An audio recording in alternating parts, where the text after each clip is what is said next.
Michael McGilligan from Viridian Developments. This is our story of place process. This is our interpretation of our lineage of regenerative development through Regenesis Institute. Before I start, just to make a point that the map is not the territory on this. The steps and processes that we use that I outline here, without understanding why we chose these steps or how they're setting up the next 10 years of work in the area, it's risky to just do on its merits and not do the deeper work of understanding what sourced all of the work. And so I highly recommend going to Regenesis Institute. They've got all different cost pricing models for scholarships for anyone really in the world to be able to afford now. So it's a beautiful way to live and see the world and design. So what is a story of place and what's its point? What is the verb of storying place, the process of it? Reculturalizing our civilization. We work off the premise that we can't consciously design a future without understanding the conscious being that we're designing with. We in modernity have now copy-pasted a finance and development and urban planning model across the world and concreted all over the natural patterns of the living world. And this is troublesome because those patterns never went away. And that's what we're seeing, the degradation of the living world now. How it relates to the project work that we do. So we always start with a real live project, whether that's property development or infrastructure or business of some or sector development. The reason being is the story of place is really a way of materializing the spiritual and spiritualizing the material. It's a way of materializing the living essence of a place, the natural patterns in place, to be a radiating force for the future of the place's evolution. So where you have your project, whatever it is, the story of place that we work on is that larger ecosystem that your project is nested in. So that could be your town or your city or your region or water catchment or your bioregion, something like that. Sometimes watershed, sometimes municipality, state, something bigger, but really picking the right size of that is part of the story of place and understanding the relationships between them. So it's not just go big or go home, it's what is the meaningful relationship, because the place informs and has a relationship with your project and also informs and has a relationship with the wider ecosystem. And so these nested iterations and fractals of life is what we're trying to echo through the fabric of time. So it's like your little project in the scale of life can have a massive influence if you understand the scales that you're playing with through time, that you're living through, that you're loving through. How do we do it? So we can really do the structure of a story of place in like 6, 9 or 12 days, weeks or months. And we are always trying with our projects to choose the longest, even though that might not be the smartest financial sort of way of doing it on the surface. It definitely is in the long term with the way we structure business. But the reason being is, rather than us doing the work and getting this result and getting a payday or using that in our developments to push a development across the force feed our developments down the throats of community, we're empowering the community to go on this journey themselves and develop their own capacity, because really our sort of take on our lineage of regenerative development is it's a developmental development model to build consciousness, capacity and capability for people to fall in love with themselves, their community and the living world. And so this is our way of helping them empower that and coming on that journey and more like going on that journey with them, because it is amazing. And so say a 12-month program we might start and asking through a series of questions of, how big is here? Who is this place? What are the patterns that show up through time and how can we harmonize with that? Community development work itself traditionally, and particularly from built environment or government policy, has always have been a pattern of framing already, because they're asking for people's opinions, and they're asking for the community who are already, all of us are already completely socially programmed through modernity and capitalism and this modern complex infrastructure. And so when it's like, oh, but do you want, with this developmental policy, we want more schools, affordable housing, public spaces, environmental services. So you're setting themselves, everyone's being set up to give answers that perpetuate the current system. And that's at best. At worst, what we're doing is constantly creating these containers to get everyone to put their opinions in it and then fight over them. Because everyone has different opinions on life through their own different essential nature, their own lived experience, whether they come from, whether you're rich, poor, white, black, left, right, young, old, everyone's got different opinions that are right and really relevant in the situation.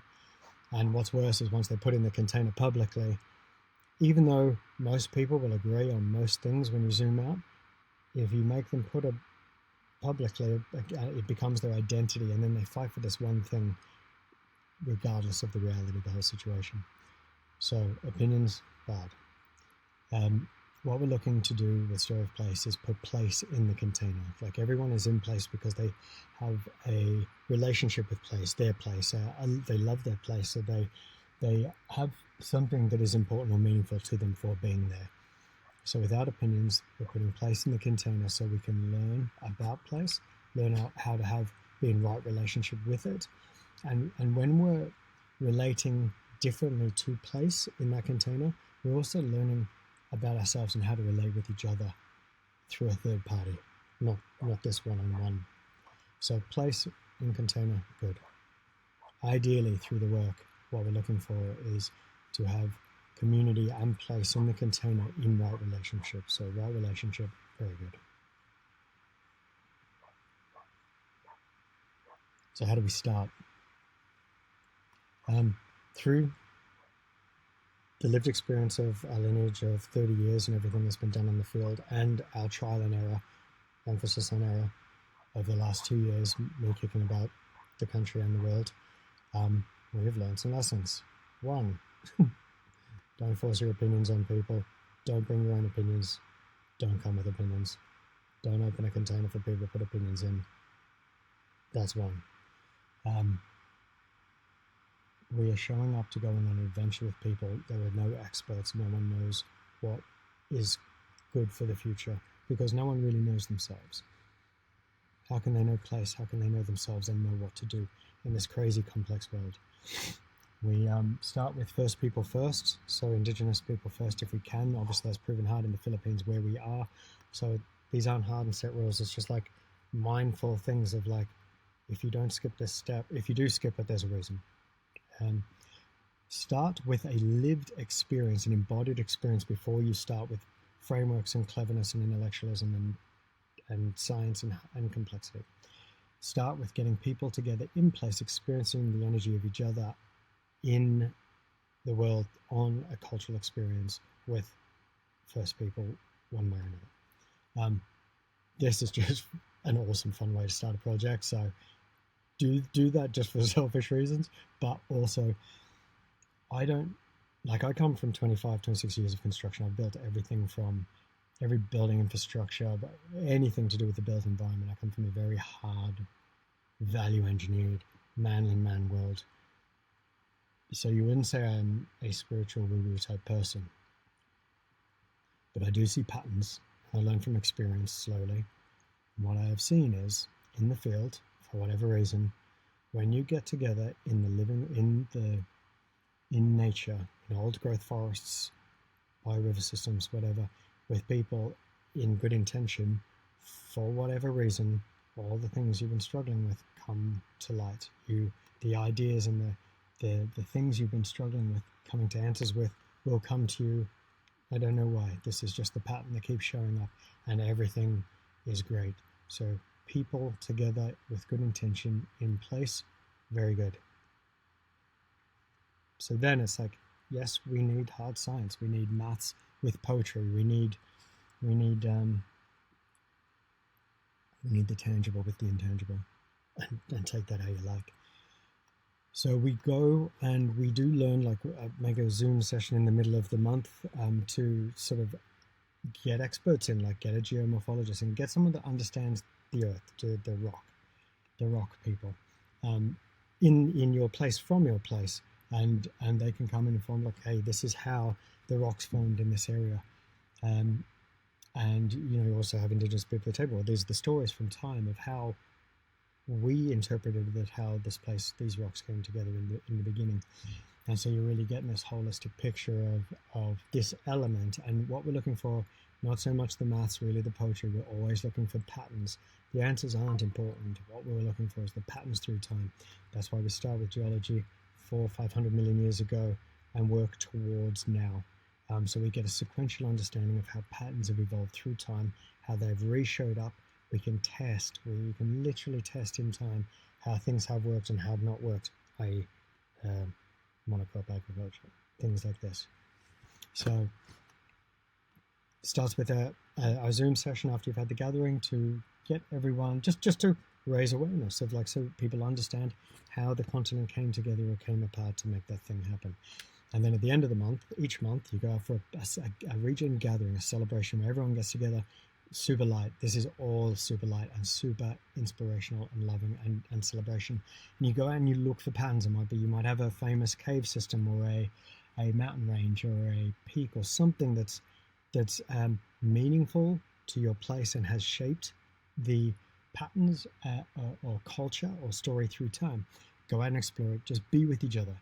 And this is why we love that long stretch 12-month thing. Is like people being together over and over again, learning through time is how you build the field of energy in place to repattern our minds and repattern the way we civilize. And so we go through time. These are nice words and nice questions of how we do it. But this is like, this is the stuff that goes through my head. So we look at how the patterns of the earth came together, the rocks. And this influenced how the weather came, how the wind came and shot up the cliff and created the rain, which came back down, and the pattern of this sort of weather system patterned the way, and the rocks patterned the way the rivers formed, and how the water nourished the land and eroded the land to create the sediment as a foundation for different types of life. And this life came, the flora of living being came, of complex living beings. And we like to think of this, the old Alfred Kavitsky's work, we call it energy binding creatures, or energy transmuting or transforming. They took all the energy and they transmuted it or bound it for abundance for other complex creatures, and that created more patterns. So this bound energy, consumable energy, patterns the way that animals came and their migratory patterns, and this whole living system. This is one whole living being, has a pattern that has developed and evolved through time, and so these animals migrate through it. Animals in themselves, you could call, Alfred did, space binding creatures. So they bound the space from the rivers and the mountains to the forest to the sea, and transferred nutrients and helps that energy flow, like the living rock and wind people to the animal people. And this pattern informed how the first people came. And the first people, like people, human beings, we think of as time-binding creatures. Our story and our cultures bind the eons through time. We are the witnesses of the universe. We are the apertures of the universe witnessing and experiencing itself. And so they came, and the nice point about this is, first people generally were pattern weavers of that living being. All of this, including the first people, all a living being, and they patterned and weaved with the living pattern in place. And through that weaving came art, and came beautiful culture, and came functional ways of agriculture, like how to, like fire stick farming, like cold burning forests to nourish the living being and create managed ecosystems for the abundance and biodiversity of life, an evolutionary genius of weaving with nature and through time and absorbing with that. And then basically everywhere in the world, the next wave of settled people came, and settled people have a different pattern to indigenous cultures, and they repatterned everywhere. And there is a time in a place's evolution where that place's energy forked to repattern with the influence of somewhere else, and each place is different. And this happened everywhere. Just in Australia, it happened 6 years ago, and so it was just a one snap, one brutal rip in time after 65,000 years of evolution of culture. But this happened iteratively through the eons, through the years and centuries and millennia across time. And the settlers, the repatterners, rather than weave with pattern, sort of pattern weavers, they're pattern enforcers. So they brought in patterns from other places with positive and negative effects in different ways through different times, depending on what different lenses you want. And modernity evolved one way or another. The good and the bad, however you want to see it, whatever perspective you think of. But the most important thing to remember is this whole thing is still a whole living being. It's not poor nature. We are nature. This is one. The way we transact, the way we relate to each other, the way we govern ourselves, the way we govern water, the whole essence of this place is still one whole living being. And this shows up. The beauty about this is we didn't wipe out the patterns in time. They're still there. That's why New York is different to Newcastle, which is different to Nagasaki. Even though we have a global modern system of copy-paste capitalism and urban planning and development and 101 things, the patterns in place still showed up and shaped the unique beauty of each place. And I'm not saying modernity isn't beautiful. There are beautiful ways and there's shit things that have happened. And we can't go back, but we can consciously come together and really evoke the spirit of what these patterns are and harness with them and understand what happened and repattern our own minds to understand the past to be able to shape the future. And we look to do this through Story of Place in this co-designed character development. We use living systems frameworks to look through all the patterns through time, and we co-create with community. Well, really, we just with community loving this journey, and community really co-create their own identity and understanding and their own character of who this place is. And the reason being for this is, rather than me saying, oh, we need to plant more trees, oh, the river's pretty polluted, there's a lot of inequality in this place, we should fix that. We work off the premise that you can't solve problems without creating more problems. And so through regenerative development, we hold whole living beings. That's what we focus on. And we look at their essence, and we look at how we can help evolve these living beings into their full potential in their own spirit, in their own natural beauty. And that's our way of designing on the right side of history and repatterning ourselves and reforming the way we civilize with each other in place. So we've seen 100 times, it's pointless to try and fix a river, the problem of a river, without addressing agriculture and industry and and everything that comes from there. You can't fix the problem of affordable housing without addressing economy and governance and policy. You can't sort of solve a problem without creating another problem, and you're just chasing your tail in this circular economy of problems of this material world.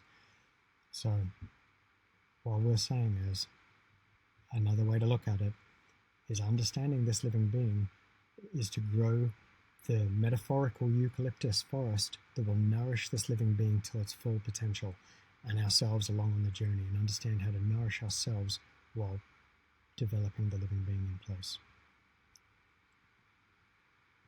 All good. So how does this relate to the ongoing work in place and the property development and business and everything that comes from there in place for decades and generations?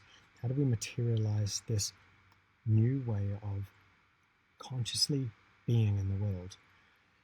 And one framework or one simple way is the will, being, and function. It's like the project you could think of as a way of winning the hearts and minds of the people for themselves, like getting them to reimagine the way they consciously live themselves,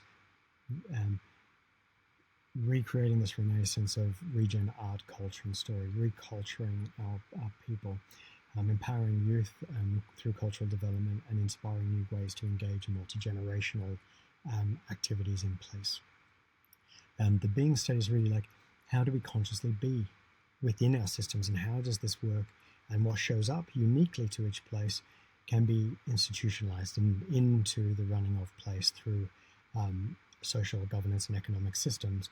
And the point here being is really nothing changes if nothing changes. If we don't change ourselves, if we don't vote with our own wallets, if we don't every day get up and choose to think from a new paradigm rather than perpetuating the old, none of this matters. And the functional aspect of how this supports this, the physical infrastructure, is the project that you build on the ground wants to really be that nodal point of intervention, wants to really be, I like to think of it as like a throbbing heart in your city that just radiates out the principles and the patterns and the spirit of this living being that helps people repattern as a touchstone for them to go, you get so lost in your modern world and stressed with your family and life is hard. Life is hard, and we need these hard touchstones that we can go up and be in, as well as nature, to remind us how we can re-civilize our future. And a multitude of these projects, a network of these projects together in harmony, will hopefully develop a field that are more than the sum of their parts. These aren't individual projects. These are communities coming together to engage in a new way for the future. And I sort of like to think of it and hold it as it's conscious civilization design. But again, we need to come together in new ways. And the work is always, we're working on ourselves while we're working on these projects with our teams, while we're working on the whole living being and understanding this world and relating to each other. And that this is how we're going out into the world. And we hope to see you there on a project near you.